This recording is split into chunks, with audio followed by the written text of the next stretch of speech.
En Côte d'Ivoire, la grève des fonctionnaires a été reconduite ce lundi 16 janvier. Un mot d'ordre respecté à la lettre, mais qui n'a pas empêché les établissements sanitaires, bien qu'étant en grève, à garder un caractère humain afin de sauver des vies. La compagnie finance un projet à un nouveau siège. La structure a procédé le week-end dernier à l'inauguration de son nouveau local dans la commune de Cocody, ici à Angré 7e tranche. Ce siège va permettre aux travailleurs de financer un projet d'exercer dans de meilleures conditions afin de relever de nouveaux challenges. Et puis la mairie de Cotonou, la capitale du Bénin, a organisé sa présentation de vœux au personnel. Cette cérémonie de présentation a été l'occasion pour le maire de la commune de célébrer une trentaine d'agents retraités. Mesdames et messieurs, bonsoir et merci de nous suivre sur Business 24 Africa.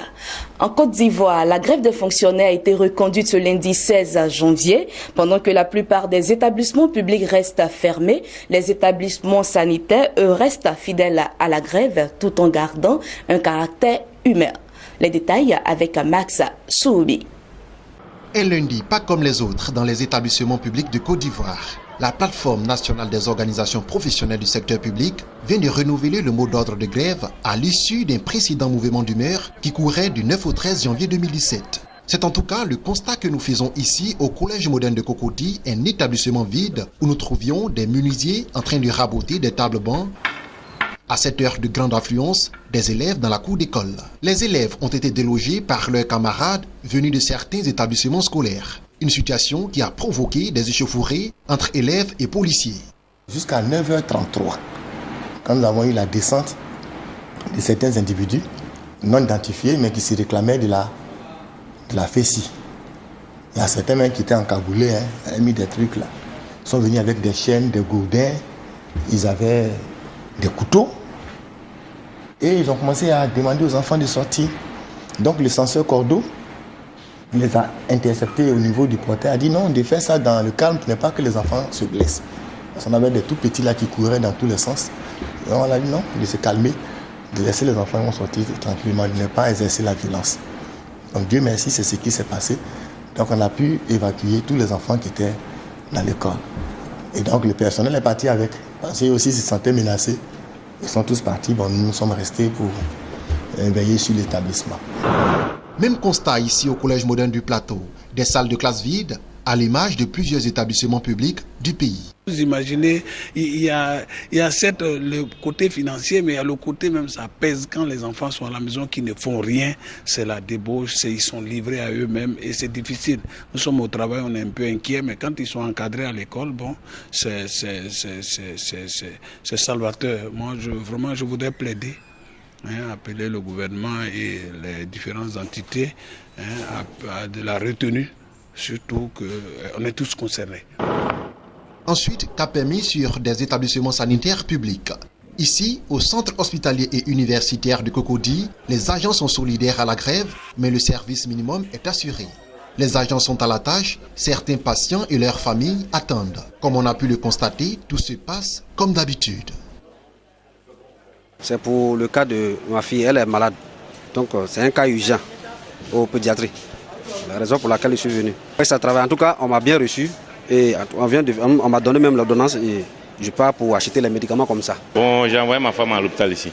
Côté urgence, là, en tout cas, ça fonctionne. La santé n'a rien à voir avec les autres fonctions. Ici, c'est la santé. La santé, on doit toujours travailler pour ceux qui sont malades. Si à la grève, il faut qu'on vienne travailler pour les malades. Je suis là ce matin pour faire un prélèvement de sang. On m'a bien accueilli. Ça a été fait, j'attends que le résultat seulement. Mais ça travaille bien.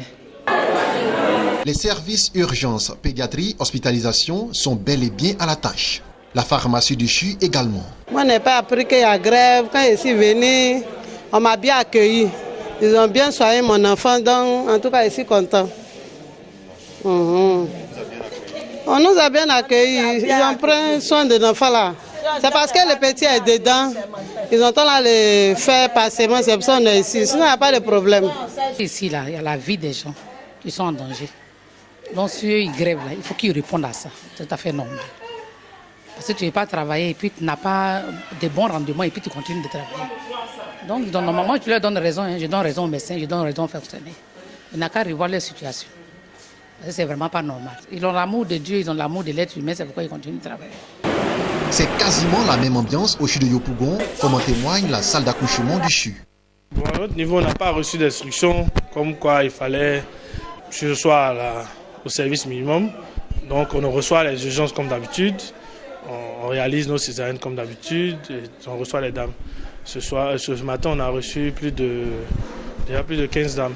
Voilà. On fait déjà 3 accouchements et 3 césariennes en urgence. Cette dame vient de donner naissance à des jumeaux. Un garçon et une fille. Lorsque moi je suis venue, il n'y a rien, j'ai accouché propre, sans problème.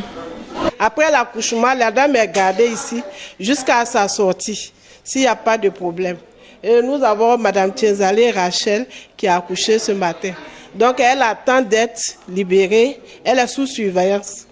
En salle d'accouchement, comme aux urgences, au bloc opératoire, salle de réanimation, la radiologie des urgences et la pharmacie des urgences, c'est le même constat. Les médecins et autres personnels de santé prennent en charge les patients qui ne cessent d'affluer au centre hospitalier et universitaire de Yopougon. La grève des fonctionnaires reste suivie dans le secteur éducatif. Apparemment, si rien n'est fait, les fonctionnaires pourront compter sur les élèves pour la réussite de la grève. Restons toujours en Côte d'Ivoire. Ce lundi, à la primature à Abidjan Plateau, la tradition républicaine et administrative a été respectée. Le Premier ministre sortant, le vice-président Daniel Kablan-Duncan, a passé officiellement le flambeau au Premier ministre entrant, Amadou Gon Coulibaly. C'est un reportage de Jouchala Sibayi et Lignon Gilbert, commenté par Max Soubé.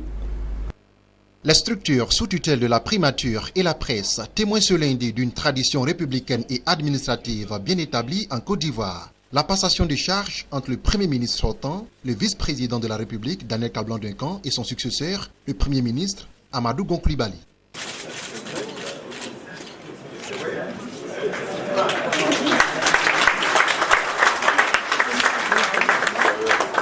Occasion pour le vice-président de se féliciter du travail abattu par le gouvernement sortant et exprimer sa confiance au Premier ministre Amadou Gon Coulibaly, tout en rappelant les dossiers urgents méritant une attention particulière.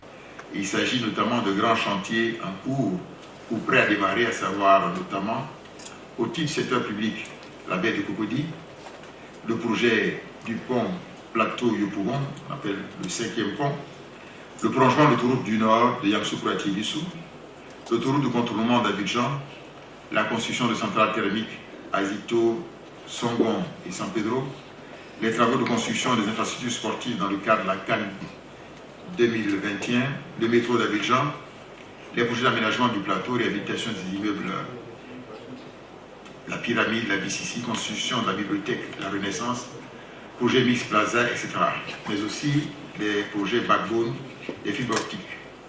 Au titre du secteur privé, l'usine Brassivoire du groupe Heineken qui va être inaugurée cette année, probablement en avril, et l'unité de mayonnaise du groupe Unilever, etc. Le Premier ministre Amadou Gon Coulibaly a démesuré l'ampleur de la tâche et s'est engagé à jouer sa partition en tant qu'animateur et coordonnateur de l'action gouvernementale. Il a saisi l'occasion pour se prononcer sur l'actualité en Côte d'Ivoire, marquée par une grève des fonctionnaires et une mutinerie maîtrisée après une semaine de négociations. Le démarrage des activités du gouvernement est marqué par une actualité politique très dense. C'est le moins qu'on puisse dire. Je me réjouis du retour au calme et à la normalité au sein de notre armée suite aux événements de ces derniers jours. Le gouvernement continuera de tout mettre en œuvre afin de garantir la sécurité des biens et des personnes sur l'ensemble du territoire. S'agissant des revendications sociales des fonctionnaires notamment, le gouvernement est saisi de la question. Je m'attellerai avec votre soutien, Monsieur le vice-président et cher Elie, et sous la haute conduite du chef de l'État, à rechercher avec l'ensemble de nos partenaires sociaux une solution à chacun des problèmes auxquels ils sont confrontés. Pour que ces discussions se fassent dans le calme et la sérénité, j'en appelle à la compréhension et à la modération de la part de nos frères et sœurs fonctionnaires. C'est dans le dialogue et la concertation que nous trouverons des solutions à leurs revendications. C'est également ainsi que nous pourrons faire avancer notre cher pays. Il est bon de rappeler que la Côte d'Ivoire devrait être en principe un pays émergent dans 4 ans, ou tout au moins à l'horizon 2020. C'est en tout cas la mission assignée par le président Alassane Ouattara au gouvernement successif. La compagnie Finance Projet a un nouveau siège. Cette plateforme indépendante de solutions de financement, d'investissement et d'entrepreneuriat a inauguré officiellement ses nouveaux locaux à Abidjan Cocody Angré, 7e tranche. Cette inauguration s'est faite en présence de nombreux collaborateurs, partenaires et membres de la structure. Marie-Josée Kwasi. Abidjan Cocody Angré, 7e tranche. C'est ici ce duplex de 12 pièces qui va désormais abriter le siège de l'entreprise Finance Projet. L'inauguration du siège du groupe Finance Projet s'est faite en présence des responsables, mais aussi de plusieurs partenaires, des affiliés, des abonnés, des membres, des représentants et des investisseurs qui n'ont pas voulu se faire raconter cette cérémonie. Voilà, souriez. Ah, vous pouvez être en direct.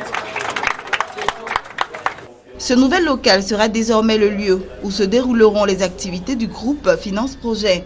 Le groupe Finance Projet, il faut le souligner, est un réseau de marketing et de vente directe d'opportunités d'affaires. Basé sur une plateforme de commerce électronique, l'opportunité d'affaires de Finance Projet permet de promouvoir et de proposer les produits, services et programmes de Finance Projet aux clients, tout comme aux autres entrepreneurs désireux de créer leur propre entreprise. Nous démarrons d'abord avec le financement de projets. Tout jeune au jour d'aujourd'hui est plein d'espoir et donc porteur de projets. Donc nous avons ces jeunes-là à l'aide de moyens financiers d'abord, ensuite à l'aide d'accompagnement. On les aide donc à faire voir le jour à leur projet, à faire voir le jour à leurs ambitions et à aider cette Côte d'Ivoire à devenir meilleure. L'adhésion se fait vraiment tout à fait simplement. À ce nouveau local que vous voyez là, ces jeunes-là ont la possibilité de venir déposer leur dossier. Et après étude, donc on les appelle, un entretien. Si tout se passe bien, ces jeunes-là se verront donc accompagnés sur le plan financier et sur le plan entrepreneurial afin de faire voir le jour à les différentes entreprises. Pour gagner le plus grand nombre d'adhérents à ses produits et services, la compagnie Finance Projet prévoit d'étendre ses services sur tout l'étendue du territoire ivoirien dans un futur proche. Voilà. Rendons-nous à présent au Bénin où c'est devenu une tradition. Chaque année, la mairie de Cotonou, la capitale du pays, organise sa présentation de vœux au personnel. Cette année, la cérémonie était couplée de la fête organisée en l'honneur des retraités de la commune. Ils sont une trentaine d'agents, pour certains totalisant 38 ans de service, à avoir été célébrés par le maire de Cotonou. Suivons les détails de nos correspondants au Bénin. La mairie de Cotonou a encore sacrifié à la tradition des vœux. En ce début d'année, le maire et les agents de la municipalité de Cotonou ont non seulement échangé les vœux, mais aussi rendu un hommage mérité aux 27 agents admis à faire valoir le droit à une pension de retraite. Mieux que par le passé, tout le personnel, à travers ma voix, vous promet sa disponibilité permanente à vous accompagner dans le suivi quotidien des dossiers techniques, d'être assidus à nos postes de travail et de nous acquitter avec plus d'efficacité, d'abnégation et de loyauté de toutes nos obligations professionnelles. Après 30 ans de service rendu à la municipalité et à l'État béninois, ces vaillants hommes et femmes expriment tout leur bonheur et leurs différentes attentes. Monsieur le maire, fierté et joie parce que nous venons d'accomplir une longue carrière administrative avec toutes ces contraintes qui ne nous ont pas empêchés de nous sacrifier pour donner le meilleur de nous-mêmes au point de réaliser aujourd'hui 60 ans d'âge après plus de 38 ans de service rendu pour certains d'entre nous. Unanimement, monsieur le maire, mes collègues et moi, tout en continuant de reconnaître les nombreux efforts que vous avez consentis avec votre équipe à notre égard, voudrions compter sur votre amabilité et votre idéal du travail bien fait pour nous accompagner dans cette deuxième phase de notre vie que constitue la retraite. Comme pour rassurer ses agents, le maire de la ville promet prendre en considération toutes les doléances ainsi que travailler à l'amélioration des conditions de vie et de travail du personnel. Je voudrais vous rassurer de mon engagement à sauvegarder certains acquis, à savoir le paiement régulier et à bonne date des salaires, le renouvellement de l'assurance maladie, le versement régulier des cotisations sociales, le paiement du 13e mois en faveur des agents méritants, le paiement régulier et à bonne date des primes de réalité sectorielle, la liquidation régulière de certaines primes au profit du personnel, le paiement effectif de la prime de rentrée à tout le personnel. Cette belle cérémonie de présentation des vœux du personnel et de la fête des retraités s'est achevée sur une note de gaieté festive.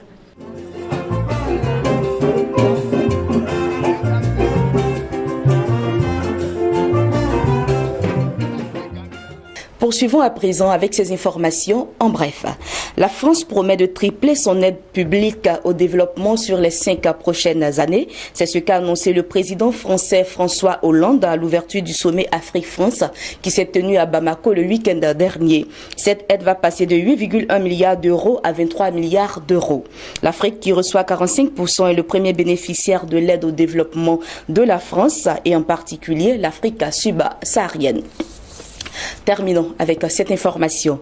L'Égypte va augmenter le prix de certains produits pharmaceutiques après des mois de négociations avec les compagnies du secteur. Selon le ministre de la Santé Ahmed Aradi, une hausse de 15% sera appliquée aux médicaments produits localement, tandis que les produits importés seront majorés de 20%. Cette augmentation intervient dans un contexte de dépréciation de la livre égyptienne et de pénurie de dollars sur le marché local. La hausse du prix des produits pharmaceutiques permettra de compenser partiellement entre 30 et 50% la dépréciation de la monnaie. Fin de ce 21h. Je vous donne rendez-vous demain pour une nouvelle édition sur Business 24 Africa.